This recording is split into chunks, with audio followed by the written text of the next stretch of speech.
మరణం మనిషి జీవితంలో అతిపెద్ద రహస్యం. కానీ మరణం తర్వాత మన శరీరానికి ఏమవుతుందో తెలుసా?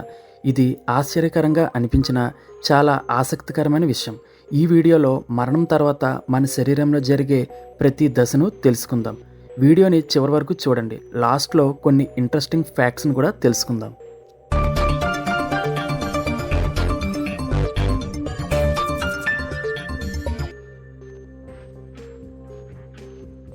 ఈ మరణం తర్వాత జరిగే మార్పులు 7 దశల్లో ఉంటాయి.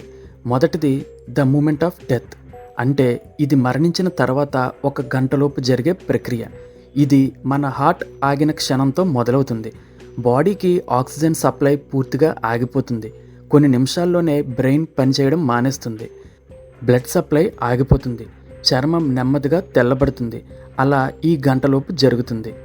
రెండవ దశ ఆల్గోర్ మోర్టిస్. ఈ స్టేజ్లో శరీరం చల్లబడుతుంది. ఇది 1 నుంచి 6 గంటలు ఉంటుంది. బాడీ తన చుట్టూ ఉన్న టెంపరేచర్కి సరిపోయేలా నెమ్మదిగా చల్లబడుతుంది.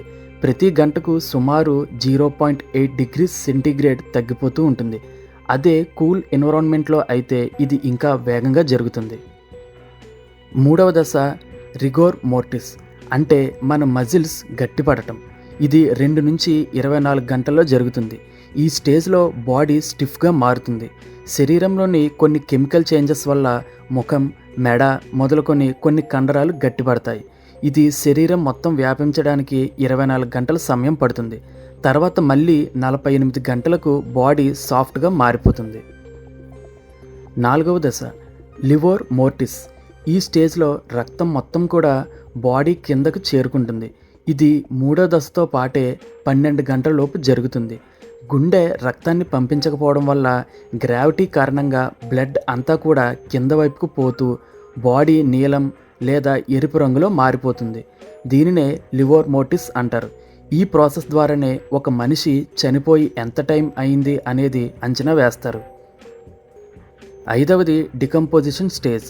ఇది 24 నుంచి 72 గంటల్లో జరగడం జరుగుతుంది.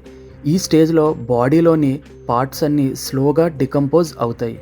బాడీలోని బ్యాక్టీరియా బాడీని డికంపోజ్ చేయడం స్టార్ట్ చేస్తాయి. కెమికల్ చేంజెస్ వల్ల కొన్ని గ్యాసెస్ రిలీజ్ అయ్యి శరీరం ఉబ్బినట్టుగా కనిపిస్తుంది. బాడీ స్మెల్ రావడం, అలానే కొన్ని రకమైన ఇన్సెక్ట్స్ బాడీ చుట్టూ చేరుకోవడం జరుగుతుంది. ఆరవ దశ యాక్టివ్ డికే. ఇది 3 నుంచి 10 రోజులలో జరగడం జరుగుతుంది. చనిపోయిన కొన్ని రోజులకే బాడీలోని ఫ్లూయిడ్స్ లీక్ అవ్వడం జరుగుతుంది. సాఫ్ట్ టిష్యూస్ అన్నీ బ్రేక్ అవ్వడం, అలా బ్యాక్టీరియా డికంపోజిషన్ ప్రాసెస్ని వేగవంతం చేస్తాయి. ఇలా జరగడం వల్ల బ్యాడ్ స్మెల్ ఇంకా పెరగడం, బయట నుంచి కూడా డికంపోజింగ్ బ్యాక్టీరియా మరియు ఇన్సెక్ట్స్ వంటివి చేరుకొని బాడీని తినడం స్టార్ట్ చేస్తాయి. ఇంకా లాస్ట్ స్టేజ్ స్కెలిటనైజేషన్. ఇది కొన్ని వారాల నుంచి సంవత్సరాలు పడుతుంది. కొన్ని వారాల తర్వాత శరీరంలోని మృదువైన భాగాలన్నీ డికంపోజ్ అయిపోతాయి. చివరకు బోన్స్ మాత్రమే మిగులుతాయి. ఎన్విరాన్మెంటల్ కండిషన్స్ని బట్టి ఈ ప్రాసెస్ నెలలు లేదా సంవత్సరాలు పడుతుంది. పొడి మరియు చల్లటి వాతావరణం అయినట్టయితే ఆ బాడీ డికంపోజ్ అవ్వకుండా ఒక మమ్మీఫైగా అవ్వడం జరుగుతుంది. ఇప్పుడు ఈ ప్రాసెస్లోని కొన్ని ఇంట్రెస్టింగ్ ఫ్యాక్ట్స్ని చూద్దాం. నేల మీద కంటే నీటి లోపల ఈ డీకంపోజిషన్ ప్రాసెస్ అనేది 2 త్వరగా జరుగుతుంది. ఎంబాల్మింగ్ అనే ప్రాసెస్ ద్వారా బాడీని కొన్ని సంవత్సరాల పాటు అలానే ఉంచవచ్చు. కొన్ని సందర్భాల్లో మజిల్ కాంట్రాక్షన్స్ వల్ల బాడీ కదలడం కూడా జరుగుతుంది. సో ఫ్రెండ్స్, ఈరోజు ఇది మన వీడియో టాపిక్. అండ్ అలానే వీడియో కొంచెం చూడడానికి వినడానికి అదోలా అనిపించిన మనిషి జీవితంలో జరిగే ఒక ప్రక్రియ ఇది. I hope you like this video. ఈ వీడియోపై మీ ఒపీనియన్స్ని కామెంట్ బాక్స్లో షేర్ చేయండి.